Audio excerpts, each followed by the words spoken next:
દુશ્મનની છાવણીમાં જઈને જાસૂસી કરીને આવો. છાવણી? યસ, છાવણી.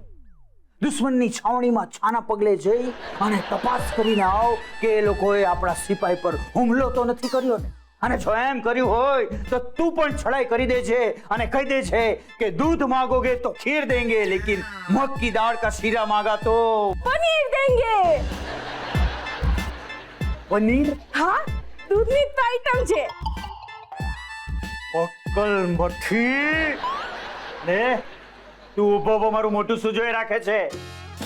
જા દુશ્મનની છાવણીમાં જઈને એટેક કર. Yes sir. દિવાકર, હવે હું જોઉં છું કે તને કોણ બચાવે છે મારા એટેક. એટેક? અટેક! બિચારી ચારુને એકલી જોઈને બધા શેના પર અટેક કરી રહ્યા છે, અને એ પણ એક શુલ્લક સ્વીટ ડિશ માટે. આવા સંસ્કાર છે આપણા. યુ મીન ટુ સે કે આપણા સંસ્કાર ચારુના સંસ્કાર કરતા ઓછા છે? આ ઓછા છે. મમ્મી જો ને શું બોલે છે. પાર્થ, તારે જે કહેવું હોય તે દાખલો આપીને સમજાવ. એક નહીં 1000 દાખલા છે. જેમ કે આ પપ્પા, આ તો રોકેટ મારા તરફ આવ્યું. જે આપણને શીખવાડતા હોય છે કે હેલ્ધી રહેવા માટે દિવસમાં 2 વાર સપ્રમાણ ભોજન કરવું જોઈએ. હા તો બરાબર છે. એમાં ખોટું શું છે? ખોટું એ છે રોજ અડધી રાત્રે કોઈ જોઈ ના જાય એમ ફ્રીજનો દરવાજો ખોલી બિલાડીની જેમ આંખ બંધ કરીને જે ઠૂસવા બેસી જાવ છો, આ સંસ્કાર છે આપણા. તમે ફ્રીજમાંથી ચોરીને ખાવ છો? અરે આ તો કઈ જ નથી. યાદ છે મમ્મીએ દિશાને સારો વર મળે એની માટે 100 સોમવારનો વ્રત કરવાનું કહ્યું હતું, એ પણ નકોડા ઉપવાસ સાથે. હા તો મેં ઉપવાસ કરી લઉં. પણ કેવી રીતના? સવારના ડબલ સાઈઝ જ્યુસ, નાસ્તામાં કંદના ભજીયા, અડધો કિલો કેળા કે ફરાળી ચેવડો, લંચમાં સાબુદાણાની ખીચડી, એ પણ છાશ સાથે, સાંજે સ્ટ્રોબેરીનું મિલ્કશેક અને નાસ્તામાં સાંબાનો શીરો. અને પપ્પાજી રાત્રે ડિનરમાં રાજગરાની પૂરી સાથે સૂકી ભાજી પણ ખાય છે. બધું પતાવીને 3 આઈસ્ક્રીમ ઝપટી જાય છે. જ્યારે ઉપવાસ હોય ત્યારે દર અડધો કલાકે ફ્રીજ ખોલીને કાંઈ ના કંઈ શોધતી હોય છે. અને પછી ફ્રીજમાં કંઈ ના મળે તો કાચી કોથમીર ખાઈ જાય છે. એક મિનિટ, તને આ બધું કોણે કહ્યું? તારા ભાઈ પાર્થે. પાર્થ, તું આપણા ઘરની વાતો બ્રેકિંગ ન્યૂઝ સમજીને બધે કહેતો કરે છે. દિશા, આને શેરિંગ કહેવાય. જ્યારે 2 પ્રેમીઓ મળે ત્યારે શું વાત કરે? શેર બજારની વાતો કરે, પોલિટિક્સની વાતો કરે. નાના માણસો શું વાત કરે? પપ્પા, તમે મમ્મી સાથે શું વાતો કરો છો? એ મને બોલવા જ ક્યાં દે છે? દીવા, આપણે મુદ્દા પરથી હટી ગયા. હમણાં આપણે રિવાજની વાત કરતા હતા. Mummy, what's the big deal? અરે ચારુ 2-3 દિવસમાં બધા રિવાજ પૂરા કરી દેશે. હા તો એનો અમને કોઈ વાંધો જ નથી, પણ રિવાજ પ્રમાણે જ્યાં સુધી ચારુ સ્વીટ ડિશ ન બનાવે ત્યાં સુધી તમારે બંને અલગ અલગ રહેવું પડશે. શું? અકોર્ડિંગ ટુ ધ રિવાજ. કેમ મમ્મી? યસ. અરે શું યસ? સાંભળી લીધા બ્રેકિંગ ન્યૂઝ? અરે આ બ્રેકિંગ ન્યૂઝ તો મારા રિલેશન બ્રેક કરી નાખશે. કેમ ચારુ, તે આ વાત શેર ન કરી મારા ભાઈ સાથે? શેર કરવી પડશે. મારે આ વાત પપ્પા સાથે શેર કરવી પડશે. હું વાત કરે છે એટલે એ લોકો રીત રિવાજના ટોપલા મારી દીકરીની માથે થેપી રહ્યા છે. હા પપ્પા, મને યુદ્ધના એંધાણ વર્તાઈ રહ્યા છે. ઓહો કર્નલ સાહેબ, આ તમારા યુદ્ધનું મેદાન નથી, આપણું ઘર છે અને આપણે છોકરીવાળા છીએ. છોકરીવાળા હંમેશા બેન્ડિંગ ડાઉન થઈને જ રહેવું પડે. Bending down? અરે નમેલા રહેવું પડે. અરે નમે બીજા, હું તો લોકોને નમાવામાં માનું છું. ઓ અભ્યંકર સાહેબ, આપણે કેવું ન થાય? આપણી દીકરીએ એ ઘરમાં જિંદગી કાઢવાની છે. અરે હું તો એ જ લોકોને ઘરમાંથી કાઢવા માંગુ છું. બીજું શું બોલતા હતા એ લોકો? કાઈ નહીં. મારા વિશે કઈ બોલ્યા? ના, કઈ પણ નહીં. જરાય નહીં. વેવાણ તો મારા વિશે કઈક બોલ્યા. એ પણ કાઈ નથી બોલ્યા. મારું નામ પણ નહીં. ના, જોયું, આપણું નામ પણ ભૂલી ગયા છે એ લોકો. હરી હરી ભારે કરી જવું પડશે. આપણે લોકોએ એને યાદ અપાવવા જવું જ પડશે. હવે તો ભલે થઈ જતું બે પક્ષ વચ્ચે ઘમાસાણ, હવે તો યુદ્ધ એ જ કલ્યાણ. અરે એ લોકો નક્કી જ કેવી રીતે કરી શકે કે મારી ચારુને સ્વીટ ડીશ બનાવતા નથી આવડતી? યસ! કોણે કહ્યું કે ચારુને સ્વીટ ડીશ બનાવતા નથી આવડતું? ચારુએ સ્વીટ ડીશ બનાવી જ છે. ખામોશ! તારી સામે જે પડ્યું છે ને એ સ્વીટ ડીશ નથી, દહીં છે. આ દહીંમાં સ્વીટ ડીશ છે.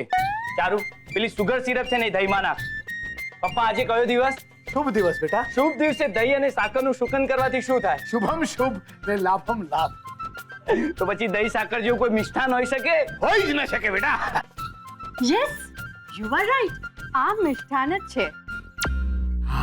કોઈ વાતે કન્વિન્સ તો થઈ? પાર, આ છે તો મિષ્ટાન, પણ આ સ્વીટ ડીશ તે બનાવી છે. જ્યારે બનાવવાની હતી ચારુએ. બેટા, આ શાસ્ત્રોમાં લખ્યું છે. પપ્પા બેટા, આ બૈરાઓનું રસોડા રાજકારણ સમજવા છે ને ચાણક્ય ઓછો પડે. આપણા જે રિવાજો છે ને, રિવાજને નામે હાલતી આ અંધશ્રદ્ધાને માનવા હું તૈયાર નથી. પપ્પા તમે મૂંઝાતી નહીં દીકરા, તને બચાવવા રેસ્ક્યુ ટીમ આવી ગઈ છે. મને વાયરલેસ ઉપર જેવી ખબર પડી એટલે હું ઓડી ગયો. વાયરલેસ? વાયરલેસ એટલે મારું ઘરું વાયદરું, મારો ટુકડો, તારો ભાઈ સંદીપડો. પપ્પા, પગે લાગુ. અરે એક તો વારે વારે બધાઈ ડીશ ફાયર તોડો છો અને હવે મને પગે લાગો છો. આવતીકાલથી આ ઘરના રહોડા અને હોલમાં હું સીસીટીવી કેમેરા બેહાડે. સીસીટીવી? યસ, અને એનું મોનિટર મારા ઘરમાં રહેશે. કારણ કે હું જાણવા માંગુ છું કે મારી દીકરીને તમે લોકો હેરાન તો નથી કરતા ને? પણ અમે અમારા ઘરમાં સીસીટીવી કેમેરા નહીં લગાડવા દઈએ. હા. કેમ? પપ્પા, જવાબ આપો કેમ?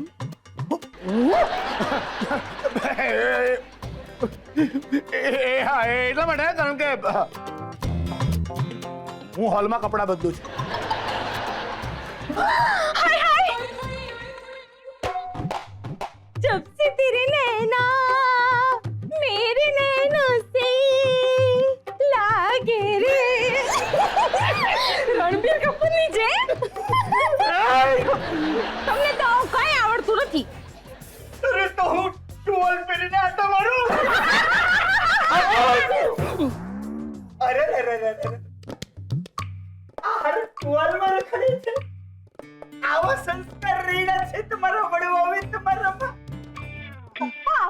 ચૂપ રહે. તું તો કઈ બોલતો જ નહીં હો. એક તો મારી દીકરી પૈણીને માંડ હમણાં જ ઘરમાં આવી છે અને તમે લોકો એને રોહડામાં તો કરી દીધી. એ તો રિવાજ છે. કોણે કાઢ્યો આ રિવાજ?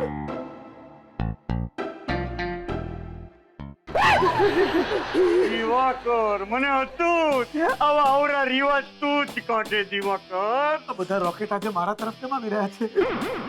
તારા ઘરના રિવાજ છે ને, તો હવે મારા ઘરના એ રિવાજ સાંભળી લે. અરે કહું છું ખમૈયા કરો. અને તમે જ્યારે વાતો કરો છો ને ત્યારે તમારા મુખમાંથી સાક્ષાત ગંગાજી પ્રગટ થાય છે. ગીતા, તારા બાપુજીના અસ્થિ છે ને ગંગા જળમાં હજી સુધી પધરાવ્યા નથી. તું કેતી હોય તો આના મોઢામાં પધરાવી દે. કઈ જાતનો ભાષા પ્રયોગ કરે છે આ માણસ? અરે તમારા પત્ની તો દેવી છે, દેવી. મારે દેવી છે, તારે લેવી છે. આ રિક્વેસ્ટ છે કે ઓફર? મારો હારો પારકું બૈરું જોયું નથી ને, લટુડો પટુડો થવા માંડે છે. જો આને સ્ત્રી દાક્ષિણ્ય કહેવાય. જુઓ, આમના તરફથી હું સોરી કહું છું. તું સોરી નહીં કહે. મૂંગા મારો, હવે એક વાત બોલતા નહીં હો. અહીંયા આપણે જેના માટે આવ્યા છે ને એ કામ ભૂલીને તમે ગાડી ઊંધે પાટે ચડાવી દીધી. તમારા જેવું ઇન્જિન જેની લાઈફમાં હોય ને એની ગાડી હંમેશા પાટા પર જ ચાલે. આ ગીતા એક્સપ્રેસનો હવાલદાર હું છું. એનો સિટી ગાર્ડ હું છું.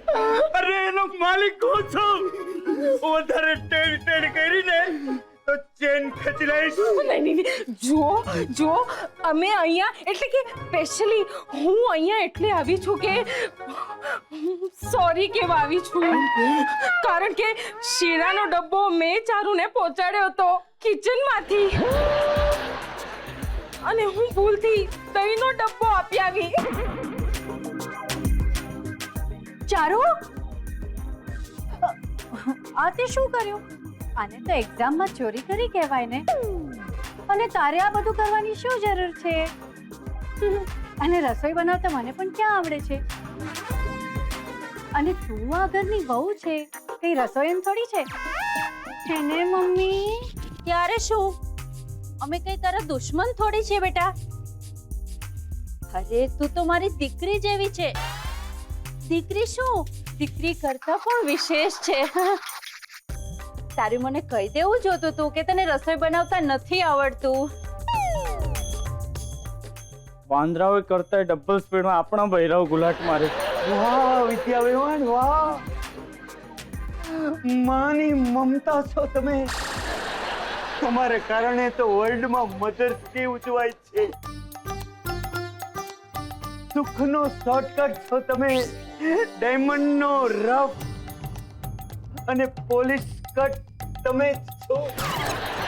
બસ હા બસ અમે બધા છે અહીંયા. શું કહું છું કીધા? વિદ્યા વેવાણ છે આપણી દીકરીની હાહુ છે, અને હાહુને પટાવીને રાખીએ તો આપણી દીકરી હારામાં સુખી રહે. ઊંધા લાગો છો. દીકરી કરતા તમને વેવાર તમારા માટે પટાવતા હો ને એવું લાગે છે. હા આપણે મુદ્દા પર આવીએ. તો મુદ્દાની વાત એ છે કે અમે લોકો રિવાજમાં નથી માનતા, પણ રિવાજ પૂરા ન કરવાથી કઈ અપશકુન થયું તો, અને આ લોકોના લગ્નમાં કોઈ બાધા આવી તો? સૌથી મોટી બાધા તો તું જ છે. હવે મારી ચારુને રસોઈ કરતા નથી આવડતું તો એનો કઈ નિવેડો છે? કોઈ ઓપ્શન, કોઈ રોડ, કોઈ રસ્તો? રસ્તો છે. જો પહેલી વાર વહુ રસોઈ બનાવવામાં નિષ્ફળ જાય તો પછી વર અને કન્યાએ અલગ અલગ રહેવું પડે 3 દિવસ સુધી. 3 દિવસ ને વાંધો નહીં, અમે ચલાવી લઈશું. પણ એ 3 દિવસ પછી જો ફરી પરીક્ષા થાય અને વહુ પાછી ફેલ થાય તો બીજા 3 દિવસ, અને એ 3 દિવસના 3 મહિના, 30 દિવસ, 30 વર્ષ પણ થાય. ચારુ બેટા, હું તને છે ને મારી રેસીપી બુક આપીશ, તો એમાંથી જોઈને આમ બનાવી લેજે બધું. હા ચાલો હવે તમે હું ઠોયા જેમ ઊભા છો, અમે રજા લઈએ. હો રોકાઈ ગયા હોત તો સારું થાત. એમ તો રોકાઈ જાય. ભાઈ આવજો. વેવાણ આવજો. ચાલો. પણ પપ્પા, હવે ચારુ રહેશે ક્યાં? બેટા એ તો હવે તારી મમ્મી નક્કી કરશે. છે ક્યાં શું? હવે 3 દિવસ સુધી ચારુ દિશાના રૂમમાં રહેશે. મારા રૂમમાં કેમ? પછી મારી પ્રાઇવસીનું શું? હા એ પણ છે. ચારું, લગ્ન કરીને લોકો એક થતા હોય ત્યારે આપણે અલગ અલગ થઈ રહ્યા છીએ. આ બધું તારી જવાબની બેનના કારણે. કાંઈ વાંધો નહીં, કાંઈ વાંધો. આપણે મોબાઈલના ટચમાં રહીશું. ઓકે? ચા ચારુનો ચા, પા પાર્થનો પા. હું શું કહું છું, જો હવે ચારુ ને રહેવા માટે કોઈ હમણાં રૂમ ન હોય તો એ ભલે ને પાર્થના રૂમમાં જ રહેતી. ના, એટલે કે મને કોઈ વાંધો નથી, ભલે ચારુ મારા રૂમમાં રહેતી. તો હવે આ બંનેને અલગ અલગ રૂમમાં મૂકી આવીએ મમ્મી. હા ચલો બેટા. ચલો પાર્થ. ચલો ચારુ.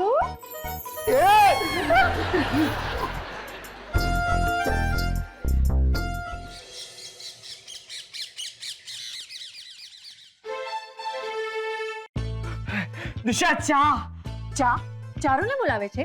અરે ના, ચા માંગુ છું. સવારથી એક કપ ચા નથી પીધી. કેમ? તારી વાઈફને ચા બનાવતા નથી આવડતી? એને શું બનાવતા આવડે છે ને ધીરે ધીરે બધું ખબર પડી જશે. પણ મને ઘણું બધું ખબર પડી ગઈ છે. શું? એ જ કે તારી વાઈફ આખી લાઈફ તને સુવા નથી દેવાની. સો નોટી. નોટી વાળા એ નસકોરા બોલાવે છે એ કહેવા માંગુ છું. સ્ટીરિયોફોનિક સાઉન્ડમાં નસકોરા બોલાવે છે. આખી રાત ઊંઘ નથી આવી. તો જેસી કરની વેસી ભરની. શું? ના એટલે કે એક કપ ચા બનાવી આપને પ્લીઝ. સોરી, હવે તારા લગ્ન થઈ ગયા છે. તારી વાઈફને કહેજે. અરે દિશા આવું શું કરે દિશા? એક કપ ચા માંથી પણ ગયો. લગ્ન કરીને લાગી ગયો છું. Good morning. Good morning. ચા પા. અરે ચા પા એમ કહું છું, મને ચા પા. કેમ તારી બેનને ચા બનાવતા નથી આવડતી? અમે બંને શું મને ફૂટબોલ સમજી ગયા છે? તો અહીંયાથી કિક મારે, પેલી ત્યાંથી કિક મારે. આવું કેમ બોલે છે પા? અરે પા જેટલો જ બચ્યો છે, પૂરો નહીં કરી નાખતા. સાંભળ હું શું કહું છું, આ રેસીપીની બુક તારી મમ્મી આપી ગઈ છે સવારે. આમાંથી વાંચીને કંઈક સ્વીટ ડીશ બનાવ, નહીં તો આપણે આખી જિંદગી અલગ અલગ રહેવું પડશે. તારી માટે હું કંઈ પણ કરવા તૈયાર છું પા. બસ એક સ્વીટ ડીશ બનાવી નાખ, નહીં તો આપણો પેલો પ્લાન ફ્લોપ જશે. કયો પ્લાન? એ ભડકિયા ટ્રાવેલ. જલ્દી રસોડામાં જઈને એક સ્વીટ ડીશ બનાવ, એટલે ઘરવાળાઓને પેલો પ્લાન કહેવાની હિંમત કરો. હા હમણાં જ બનાવું છું. આલે ચા થોડી બાકી હતી, પી જા. આ થેન્ક યુ. હાસ છેવટે ચા મળી તો ખરી. ચા છે કે સાકરનું પાણી? વાઘ વાઘ ક્યારનું તને ગેસ પર ચડાયું છે, હવે તો સીટી વાઘ. હે કુકર દેવતા, મેં તમારી અંદર છીણેલું ગાજર, દૂધ અને 15 પાઉચ સ્વીટનર ને નાખી દીધા છે. હવે ગાજરનો હલવો બનાવવાની જવાબદારી તમારી. હા, સીટી કેમ નથી વાગી રહી? હા, કુકર દેવતા પણ મૂંઝાઈ ગયા હશે. ક્યાં હે ચારુ અને કિચનમાં? વાગો વાગો સીટી વાગો. મને જોઈને તો કેટલા છોકરાઓ સીટી વગાડતા હોય છે, તમે કેમ નથી વગાડતા? હાય હાય, લોચો માર્યો. ક્યાંથી સીટી વાગે? ગેસ જ ચાલુ કરવાનું ભૂલી ગઈ. મૂર્ખ છે.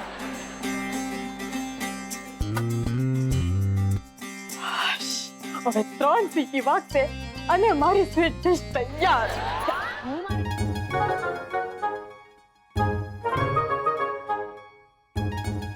એ પાર્થ, આ વારે ઘડીએ પાછળ ફરીને શું જોઈ રહ્યો છે ભાઈ? કઈ નહીં. કોઈ નહીં? કમાલ છે. આંખો ખુલ્લી હોવા છતાં માણસ કઈ જ ન જોઈ શકે, એ કઈ રીતે બને? તમે તો ચૂપ જ રહેજો. ધૂતરાજ, તમે બધું જોઈ રહ્યા છો પણ કઈ નથી જોયા ને એવો દેખાવ કરી રહ્યા છો. અરે આ તો હજી શરૂઆત છે. આગળ જતા તને પણ મારી જેમ આદત પડી જશે. પાડવી જ પડશે. શું કરું તે જ નથી સમજાઈ રહ્યું. બેટા, મારી એક વાત આજે યાદ રાખ. પત્ની પતિને પ્રેમ ઓછો કરશે ને તો ચાલશે, પણ એને સમજી લેવો ખૂબ જરૂરી છે. અને પતિએ પત્નીને ફક્ત પ્રેમ કરવો, સમજવાનો પ્રયત્ન ક્યારેય ન કરવો. હું આજ સુધી સમજી નથી શક્યો. સવાર સવારમાં ફિલોસોફી જાણવાનું બંધ કરો ને. અત્યારે રસોડામાં શું થઈ રહ્યું છે એની ચિંતા થઈ રહી છે. ત્યાં શું છે ભાઈ? અરે ચારુ સ્વીટ ડીશ બનાવવા ગઈ છે ને. ભગવાનને પ્રાર્થના કરો કે આ વખતે પાસ થઈ જાય. અને ચારુની બહુ ચિંતા થઈ રહી. તને ચારુની ચિંતા થાય છે? અરે મને અત્યારે રસોડાની ચિંતા થઈ રહી છે. રસોડાની શું હાલત થવાની છે ભગવાન જાણે. ખરું ચાલે તો પેલી દિશાળીને ડિશમાં બેસીને સર્વ કરતું, પણ એ કડવી ઝેર જેવી છે. એને તો કડવું કરિયાતું તરીકે પીરસા એવી છે. મારી સીટી વાગી. યસ, મારી સીટી વાગી.